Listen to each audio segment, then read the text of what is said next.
the motherland is safe and no enemy will be able to harm it. Well, Kyiv has shown that that's not true. Its victory in Ukraine is inevitable. This extraordinary operation shows that Ukraine is still in this fight. For decades, Moscow was seen as untouchable, hidden behind layers of air defenses and fortified perimeters. But last week, a swarm of Ukrainian drones tore through that shield and struck a $2.3 billion helicopter base just outside the capital. How did low-flying UAVs, each carrying less than 110 pounds of explosives, suddenly pierce one of the most sophisticated air defense systems in the world? He said his forces used 117 drones in strikes on Russian air bases from deep inside Russia itself. And why was this strike more than just a symbolic attack? Stay with us, because the answer reveals a turning point in modern urban warfare. Before we move on, I'd like to ask you a small favor. If you appreciate this content, please take a second to like this video and subscribe to the channel.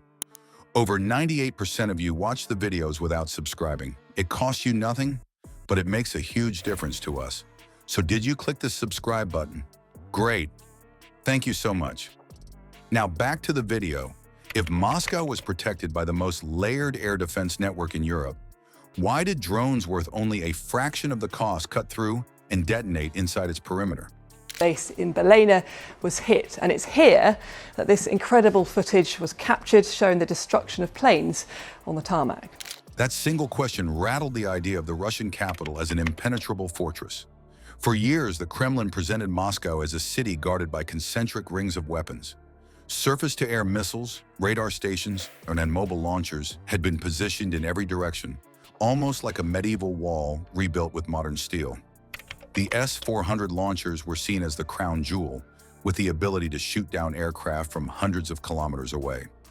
Around them, Panzer S-1 cannons stood as close-in guardians, firing streams of explosive shells intended to catch missiles or drones seconds before impact. Even further out, naval systems in the Black Sea projected a defensive umbrella, allowing Moscow to claim it could stop nearly anything approaching. On paper, this defense looked impenetrable. In practice, the threat came from a completely different direction. The contradiction lay in the design.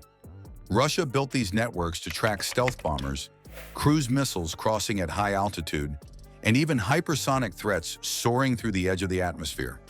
None of these systems were built with small, slow-moving drones in mind. A drone barely larger than a jet ski, made of lightweight material, carrying a simple propeller engine, can fly quieter than passing traffic and disappear in the clutter of ground returns. Strike Russia where it's not expecting it. It's also a clear indication that Russia is not invincible. When radar crews tuned their systems to search for stealth jets thousands of feet up, they often filtered out the noise at low levels, the very space Ukrainian operators used to their advantage. Instead of approaching from the horizon like conventional aircraft, these drones crept in only 150 feet above the ground, hugging rivers, weaving through valleys, and disappearing inside the canopy of forests. By the time a radar sweep detected a flicker, the drone had already moved on. The payloads were small compared to a missile, but still devastating at close range. Is remarkable, with the strikes hitting at least 4 airfields from western Russia across to Moscow. Each drone carried between 90 and 110 pounds of explosives. It doesn't sound like much compared to a 500-pound bomb, but the size of the blast was enough to set vehicles ablaze, tear holes in runways, or wreck radar dishes that cost millions to replace. Ukraine says it's destroyed 40 Russian bombers, more than a third of the Russian fleet capable of carrying cruise missiles. A handful of successful impacts could do more damage to readiness than a single heavier strike.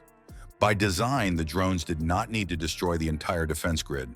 They just needed to blind or confuse a section of it long enough for heavier weapons to move in. That was the next phase. The drones were only the first wave.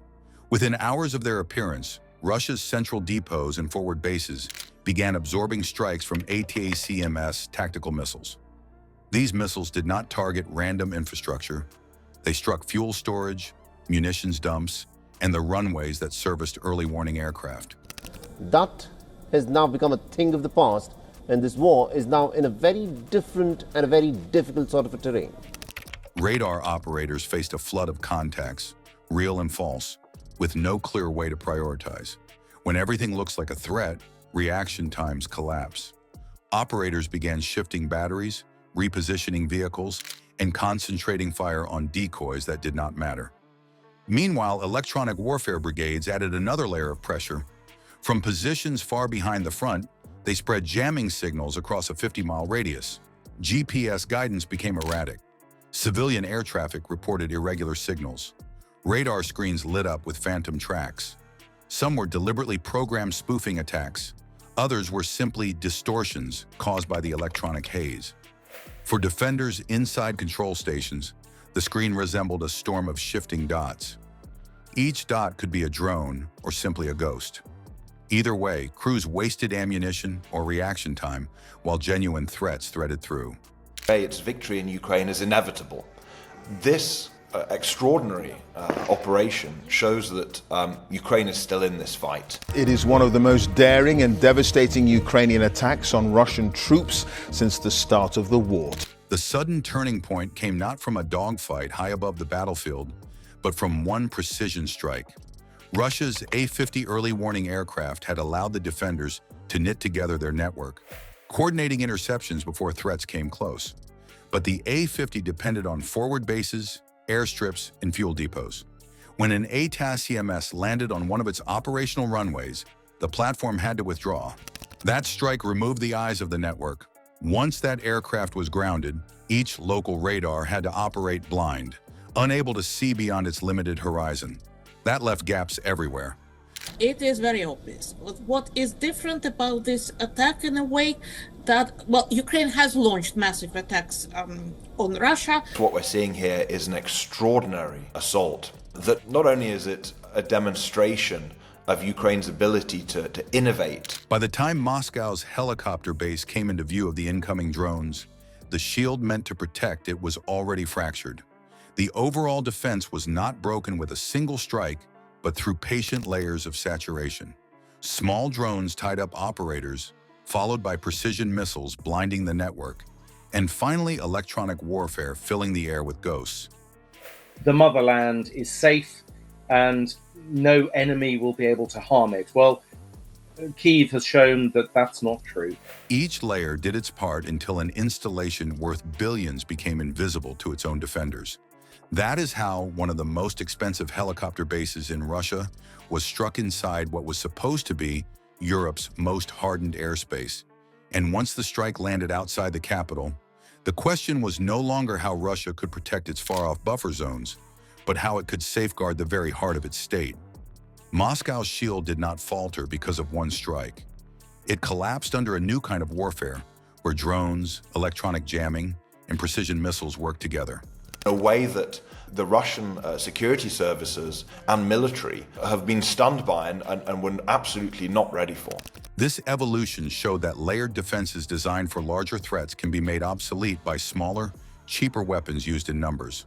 The lesson is clear: invincibility in modern war is an illusion. If Moscow can be struck at its core, then no capital can assume its defenses will hold. Well, Clive, as Paul said, it was an attack astonishing in its audacity on multiple military sites across Russia. Viewers should ask themselves what this means for urban security worldwide and how future wars will be shaped by technology, adaptation, and relentless innovation.